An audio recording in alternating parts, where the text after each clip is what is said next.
What's up, y'all? I'm Elizabeth Booker Houston, aka Booker Squared. And I'm Jasmine Burton, aka Jazzy Beats. And this is No Distractions, where we're cutting through all the political BS. And y'all, today we have a very special guest as we sit in the Congressional Black Caucus Institute House here in Washington, D.C. We are here with, now you said I could introduce you as Congressman Dr. Herb Conaway. That's the full name. We got a physician here, y'all. And so we have some questions that we want to ask you when it comes to what's going on. We talk about cutting through all the BS. That is what this is all about. And we want to cut through the BS when it comes to all of the ways that the GOP are attacking funding for STEM, for healthcare research, for public health. And as a doctor, as well as a congressman, tell us, what are these cuts going to do to America and our public health system? First, these cuts are impacting individuals. In my district, I have a physician who works for the CDC. She works in protecting the health care of the youngest among us, our children. She is a perinatologist. She has young children. The question is, where is she going to work? She's been working from home, doing a great job, serving people all over her particular region. And now her working life is going to be disrupted, and her family life as well. My guest today for the State of the Union works for the Department of Defense.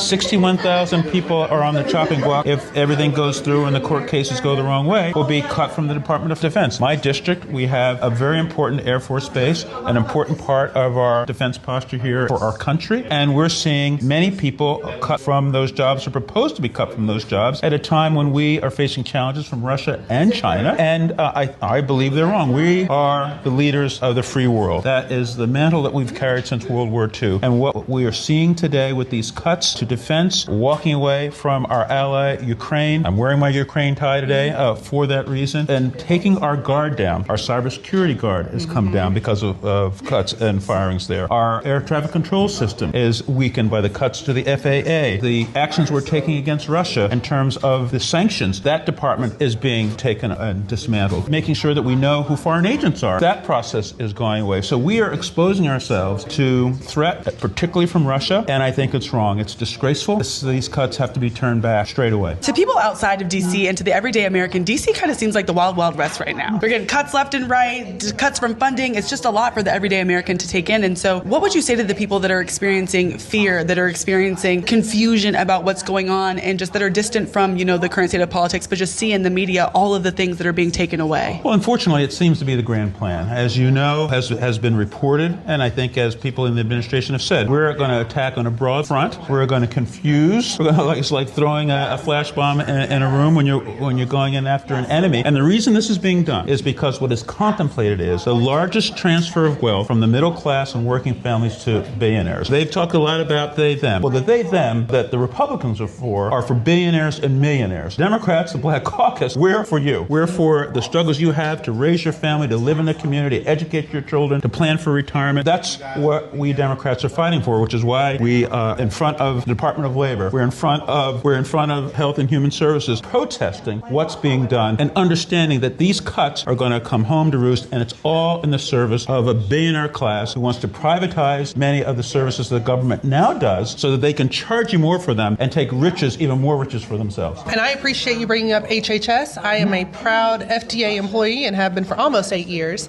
And I love everything that I do. I specifically work in the privacy space as well. So trying to keep, the cybersecurity together. Another issue. Another huge issue. And I just want to know, when we saw this mass illegal termination of HHS employees, which includes, I don't think a lot of people realize, the operating divisions, that includes the Food and Drug Administration, the Centers for Disease Control and Prevention, the National Institutes of Health, etc. Can you help the regular Americans out there make the connection between what they see as the ivory tower of research in HHS and how it affects them on their day-to-day? Because we're talking about maybe your grandmother's cancer treatment, right? We're talking about clinical research. What are we seeing at risk right now with the attack on HHS? Well, we have a leader there, an RFK Jr., who lied his way through the confirmation, who said he was for public health, and now is going to hold up or stop the vaccines that can protect us from preventable disease. We're already seeing an outbreak of measles that's killed a child that was in 2000 eliminated from our country. They're also withdrawing from the kind of surveillance we need to do overseas that comes in through HSS, particularly CDC. So our surveillance overseas, developing a vaccine for Ebola, Ebola on hold. Developing a vaccine from HIV on hold. The food programs that keep people healthy so they're less likely to get disease. And remember, people aren't traveling around on wooden boats anymore. People are flying all around the world. We have people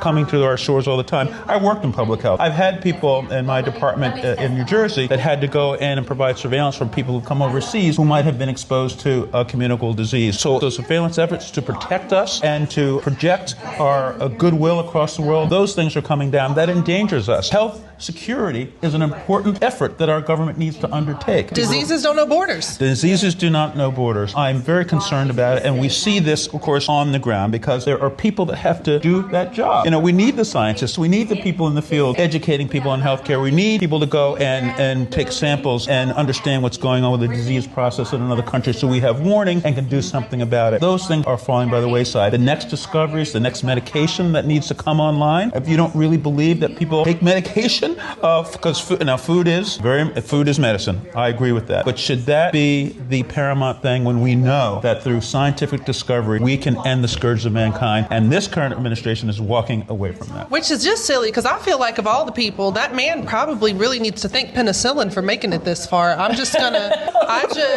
agree. I appreciate you taking the time to break down healthcare, because as a lawyer, I always say the one place I don't know nothing is at the doctor's office. They tell me touch me where it hurts. I'm like everywhere. Everywhere hurts. Oh, you're one of those patients. I'm one of those. I am one of those. It's going to be a long visit when I hear that, I tell you. Thank you so much for joining us. Glad to be with you, and thanks for what you're doing.